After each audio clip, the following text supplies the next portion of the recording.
Halo, darimu berbicara. Katanya, semua yang dikorbankan itu tidak akan berhasil menyenangkan. Apa benar? Atau cuman sebuah asumsi saja? Mungkin tentu, setiap orang lebih senang melihat kamu terjebak di dalamnya. Tapi percayalah, ini bukan persoalan siapa yang paling berani melawan. Akan tetapi, soal siapa yang bertahan di saat yang lain meninggalkan.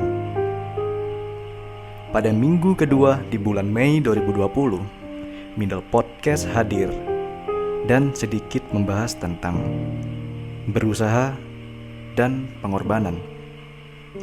Kedua unsur kata tersebut memiliki persamaan fungsi kata, akan tetapi sedikit memiliki artikulasi yang berbeda. Kemudian ngobrolin tentang pengorbanan, juga usaha. Saya rasa sih bakal nyasar ke berbagai konteks permasalahan yang bersifat spesifik. Tetapi di sini bukan maksud saya membahas setiap permasalahan yang pernah dirasakan setiap orang. Akan tetapi, dengan atau tanpa kita sadari, kedua arti kata tersebut sebenarnya sebuah pasang kata yang tidak boleh berdiri sendiri. Mengapa demikian? Oke, sebelum kita melangkah lebih jauh untuk membahas arti kata tersebut, baiknya untuk kita membedah terdahulu satu persatu dari setiap arti tersebut, yang kemudian telah dirangkum oleh Middle Podcast sebagai berikut. Oke, kita mulai dengan membedah terdahulu dari artikulasi dari kata berusaha. Menurut Middle Podcast, berusaha adalah sesuatu kehendak ataupun tingkah laku setiap manusia untuk mencapai suatu maksud tertentu. Ini juga bisa diartikan seperti kebanyakan dari setiap orang berusaha untuk mendapatkan kebahagiaan dari duniawi. Kemudian yang kedua, berkorban.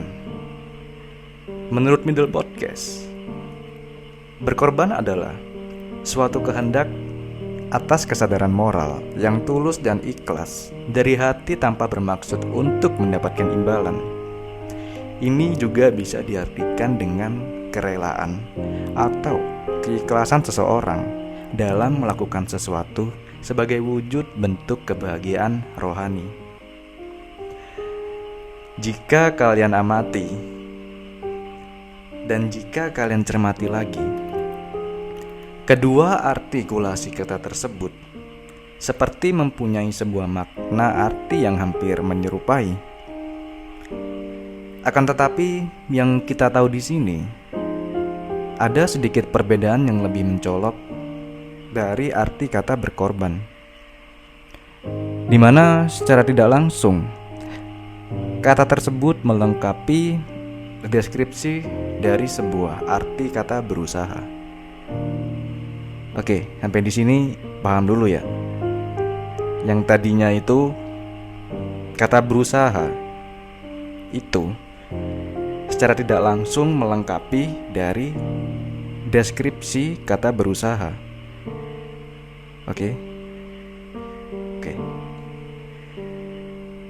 Dan sebenarnya, jika digabungkan kata usaha dan kata berkorban tersebut, sederhananya memiliki sebuah arti baru yang dimana berbunyi, dari apa-apa yang telah kita usahakan, dari apa-apa yang telah kita curahkan, di setiap perjalanannya akan selalu ada situasi yang akan selalu mendesak kita untuk mengorbankan usaha tersebut dengan mengikhlaskan dan menganggap semua itu adalah sebuah bentuk bagian dari sebuah proses. Dan ini kayaknya hampir sama dengan pembahasan pada episode kemarin, yang dimana jika kita flashback kembali dan kita lihat kembali, episode kemarin membahas dan memberikan kesimpulan yang berbunyi, dari apapun yang telah kita buat, itu semua tidak akan berhasil sesuai dengan apa-apa yang kita inginkan. Karena Tuhan itu tidak memberikan apa-apa yang kita inginkan saat ini, tapi Tuhan akan memberikan apa-apa yang kita butuhkan saat ini. Dengan garis besar, Tuhan tidak senang melihat hambanya mendapatkan sesuatu yang mereka inginkan dengan cara yang mudah. Dan ini teruntuk kamu atau siapapun yang mendengar ini, ataupun saya, ataupun siapapun yang terkadang mengesampingkan kedua kata tersebut dan membiarkan kata tersebut ini berdiri sendiri selayaknya memiliki sebuah arti yang berbeda. Kalian sadar gak sih? Banyak dari sebagian orang, apabila apa-apa yang diusahakan, jika tidak dibebarengi dengan niat tulus dan ikhlas dari hati, ini dalam tanda kutip definisi dari arti berkorban, itu tidak akan memberikan sebuah kesimpulan yang menyenangkan nantinya. Bahkan ketika kata tersebut berdiri sendiri, itu akan menghasilkan sebuah kesenangan yang sesaat jika usaha tersebut tidak dibarengi dengan sebuah arti pengorbanan. Itu akan menghasilkan sebuah kebahagiaan yang sesaat. Bahkan sebaliknya, jika kata pengorbanan itu berdiri sendiri tanpa dibarengi sebuah usaha, maka hasilnya akan nothing. Oke, ini mungkin ada contoh yang mungkin bisa kita tarik kesimpulan nanti di akhir diskusi atau obrolan ini. Dan mungkin ini atau gimana ya, ini sebenarnya contoh yang saya ambil ini bukan maksud saya untuk mengkaitkan dengan keadaan kita saat ini, tapi terkadang ini adalah contoh yang saya ambil jika kemungkinan terburuk kita pernah mengalami ini. Dan saya mohon maaf apabila contoh ini terdengar sangat egois. Kalian juga sadar gak sih? Terkadang dalam melakukan sesuatu, kita itu ngerasa seperti menggebu-gebu. Dan lebih parahnya lagi adalah ketika kalian merasa udah berusaha terlalu banyak, kalian menginginkan sebuah pengakuan agar bisa diperhatikan oleh lingkungan terdekat kalian. Sebenarnya perlu yang kita ketahui, kita itu tidak bisa mengukur tingkat persentasi usaha juga pengorbanan dari diri kita sendiri. Dan nggak berhenti di situ aja. Ketika niat untuk melakukan sesuatu hanya untuk mendapatkan sebuah perhatian semata, maka akan menghasilkan sebuah efek samping yang negatif, sehingga kita seperti merasakan sebuah rasa candu dengan menghasilkan sebuah rasa kebahagiaan yang sesaat tadi. Rasa candu ini akan terus menghantui kalian, akan terus menyelimuti diri kalian apabila yang kalian rasakan adalah kebahagiaan sesaat ini.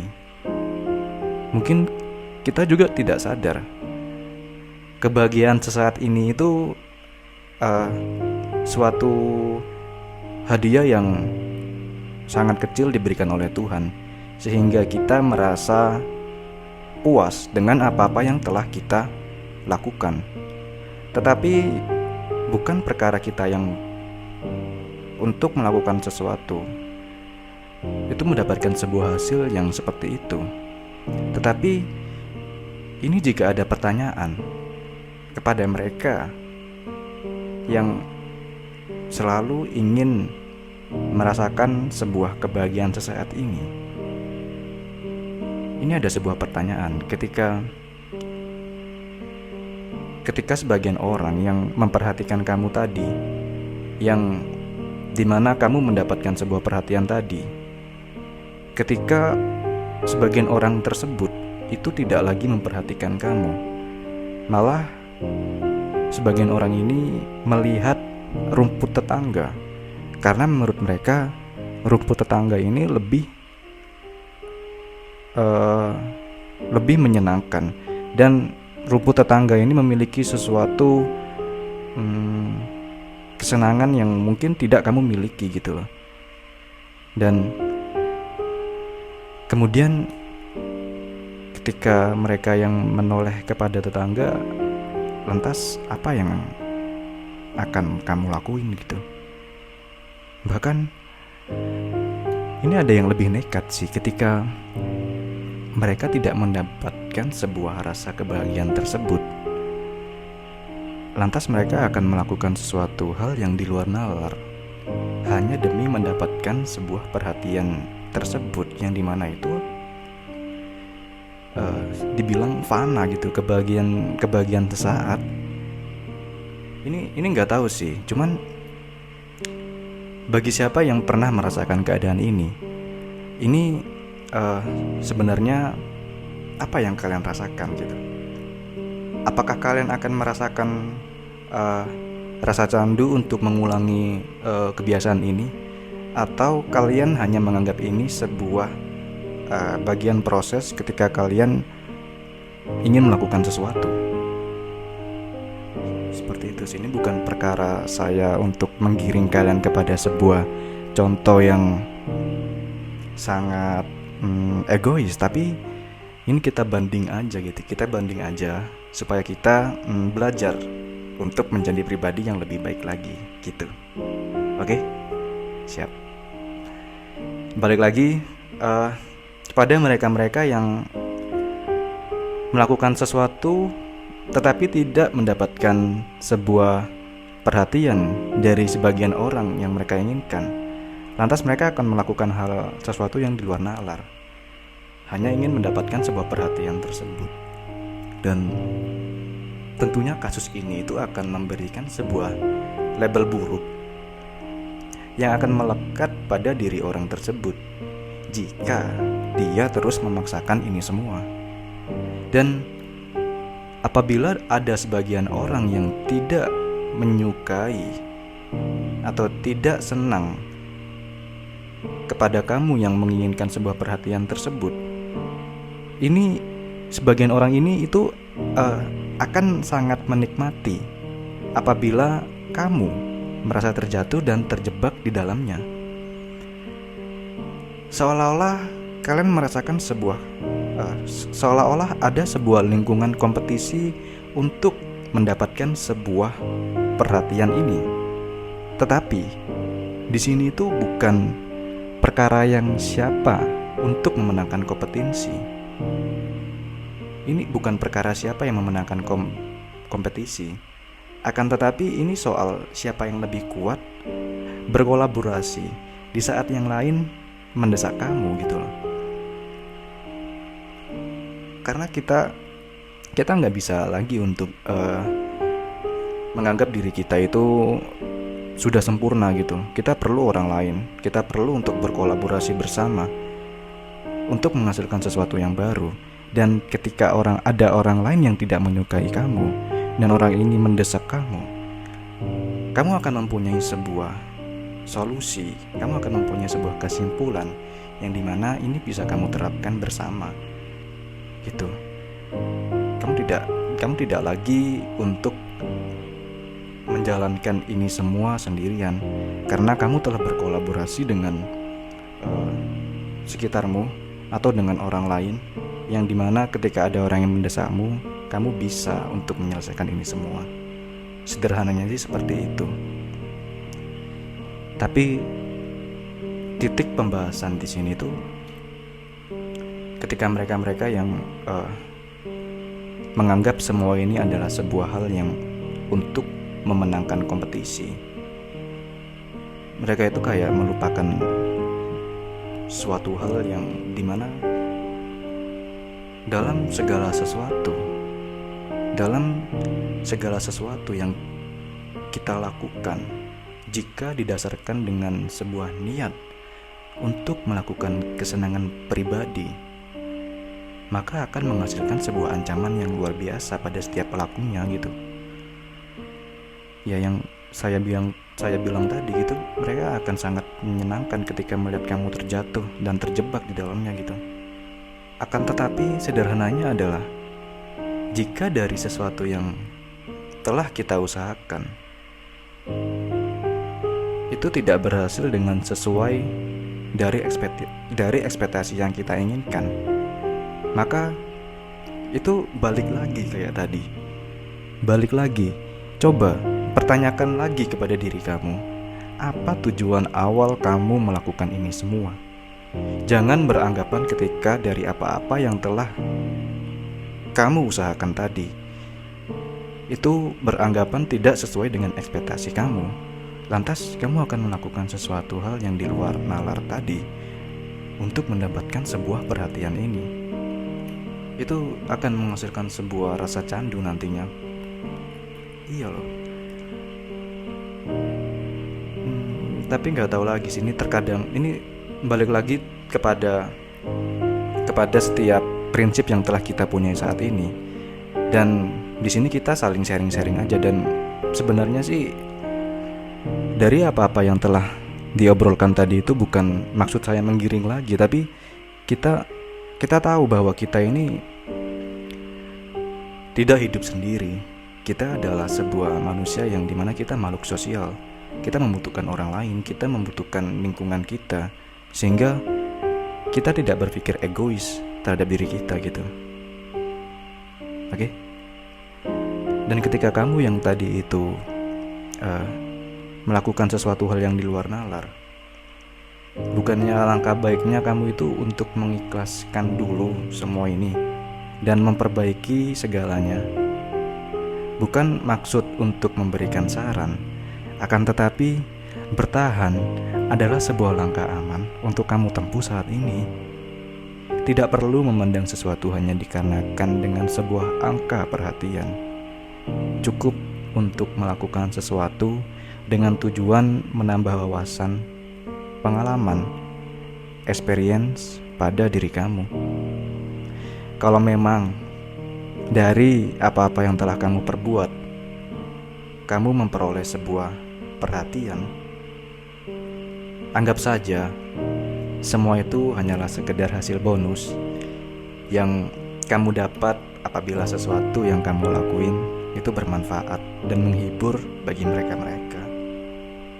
Dan sebenarnya sih jika kalian tahu itu, kedua arti kata tersebut memiliki sebuah manfaat yang bertujuan untuk membuat diri kita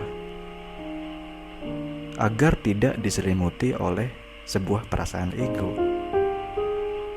Kalian sadar gak sih kalau semua itu akhirnya menciptakan sebuah perasaan ego yang dimana kalian candu terus, kalian ingin terus melakukannya karena kalian senang gitu loh. Dan ketika kebahagiaan ini mulai pudar, kalian akan melakukan lagi. Dan jika kalian tidak sanggup untuk melakukannya, maka sebagian orang ini akan meninggalkanmu. Seperti itu. Itu kalian dikendalikan oleh sebuah ego. Karena jika ego ini telah mengendalikan kalian, maka sesuatu yang kamu inginkan tadi itu kesannya hanyalah sebuah pelampiasan dan nafsu semata yang hanya memiliki tingkat kebahagiaan sesaat. Sebenarnya sih poin terpentingnya di sini itu adalah ketika usaha yang telah kita curahkan tidak sesuai dengan ekspektasi, jangan sesekali memaksakan kehendak tersebut sehingga membuat kamu menjadi sebuah manusia yang super egois. Nantinya itu akan membuat kamu tidak baik-baik saja. Ini bukan perkara tentang siapa yang paling berani melawan, akan tetapi soal siapa yang bertahan di saat yang lain meninggalkan. Tidak apa-apa ketika dari semua yang telah kita usahakan itu tidak sesuai dengan ekspektasi yang kita harapkan. Bukan karena Tuhan tidak peduli dan sayang ke kamu, tapi melalui ini Tuhan percaya bahwa kamu memiliki potensi untuk membangun ini semua. Tuhan percaya bahwa kamu tipikal orang yang tidak mudah menyerah untuk melalui ini semua. Hiraukan saja jika semua orang hanya membuat dirimu terpojok. Gak apa-apa kamu gak dapat sebuah perhatian, dan gak apa-apa kamu merasakan sebuah kegagalan. Dari situlah, dan ini juga kesempatan untuk kamu untuk dapat menyeleksi mana sebenarnya lingkungan yang benar-benar selalu ada buat kamu, dan lingkungan mana yang meninggalkan kamu di saat kamu berada di titik terendah. Ya, terkadang memang kita itu tidak perlu jadi sesuatu yang terlalu menonjol untuk mendapatkan semua perhatian itu. Biarkan waktu yang menunjukkan semua itu. Biarkan waktu yang memberikan sebuah penerangan terhadap jalan kamu.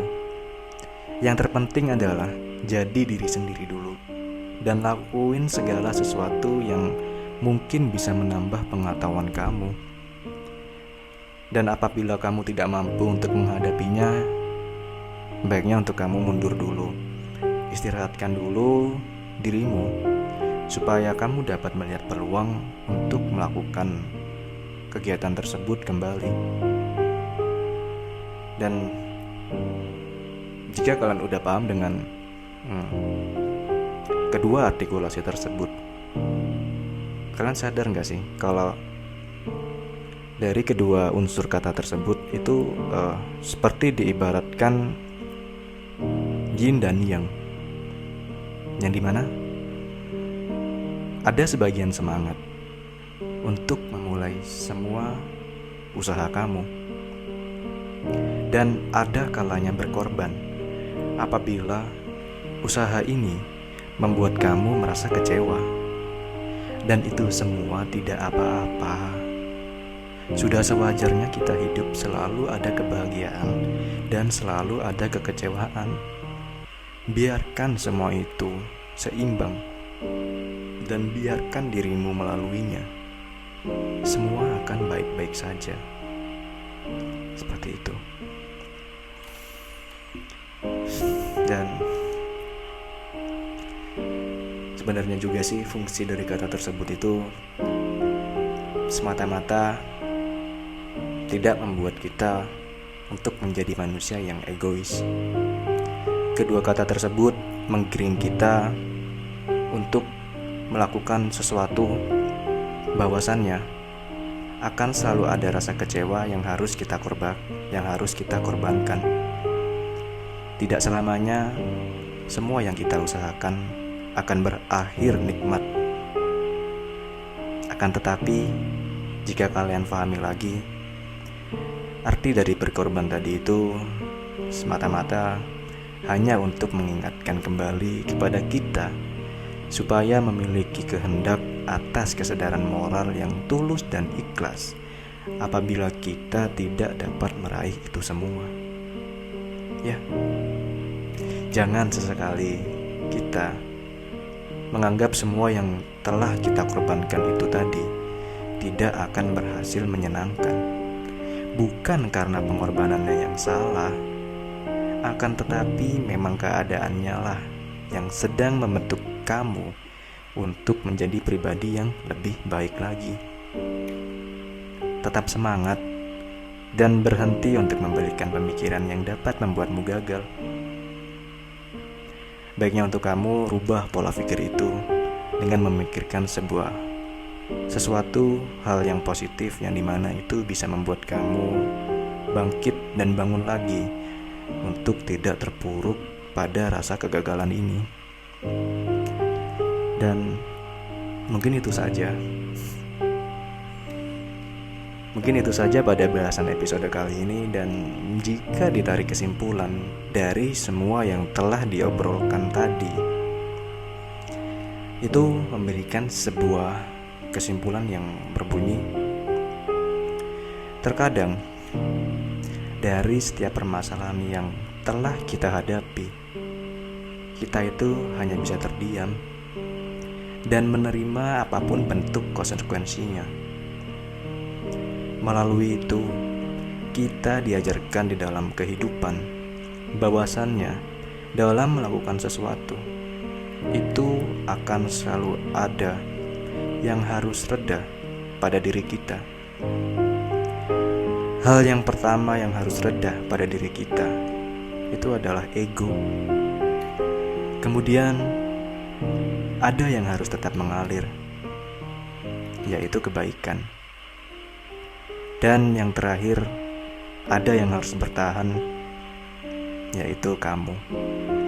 Karena kamu adalah sebuah pemeran utama untuk menentukan jalan kamu menjadi pribadi yang seperti apa. Karena juga melaluinya Tuhan sedang mempersiapkan diri kamu untuk menjadi sebuah karakter yang lebih baik lagi. Seperti itu. Oke? Gitu aja, dan sampai jumpa pada bahasan Middle Podcast selanjutnya. Saya pamit.